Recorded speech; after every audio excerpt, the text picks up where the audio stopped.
Medina मनव्वरा के अंदर क्योंकि यहाँ इस्लामी हुकूमत है, तो इस्लामी हुकूमत के अंदर जो है हर शहर का खलीफा जो है, अब जिसे गवर्नर कहा जाता है, वो हर शहर के अंदर मौजूद है। तो मदीना मनव्वरा का जो गवर्नर हाउस है वो मैं आपको दिखा रहा हूँ कि मदीना मनव्वरा का गवर्नर हाउस जो है वो कैसा है, गवर्नर यहाँ बैठता है और क्या करता है। ये सामने हमारे जो इमारत है, ये जो आपको गुंबदों वाली इमारत नज़र आ रही है, ये मदीना मनव्वरा का गवर्नर हाउस है और गवर्नर मदीना यहाँ बैठता है।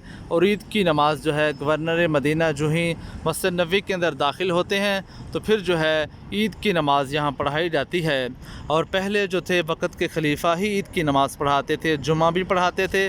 तो अब जो है ये आहिस्ता आहिस्ता थोड़ी सी यहाँ तब्दीली आई है कि मस्जिद नबवी के या मक्कातुल मुकर्रमा के इमाम जो हैं वो नमाज ईद पढ़ाते हैं, लेकिन गवर्नर का इंतज़ार किया जाता है ऐन वक़्त के ऊपर जब सूरज की पहली किरण आती है, क्योंकि अव्वल वक़्त के अंदर ये नमाज़ अदा करते हैं।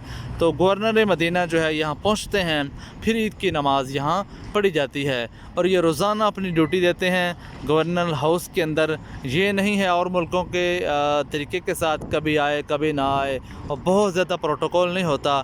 एक गाड़ी गवर्नर की है और आगे एक पुलिस की गाड़ी और एक पीछे जो है पुलिस की गाड़ी होती है। रोज़ाना जो है गवर्नर आता है। बहुत सारे सादे अरबी लोग जो बद्दू लोग हैं वो अपने बहुत सारे मामलात जो हैं लेकर के यहाँ पहुँचते हैं कि हमारा ये मसला है, ये गवर्नर के सामने रखते हैं और गवर्नर जो है फिर उसे देखता है और फ़ौरन जो है उसे हल कर देता है। ये मदीना मनव्वरा की अदालत है और ये गवर्नर हाउस है।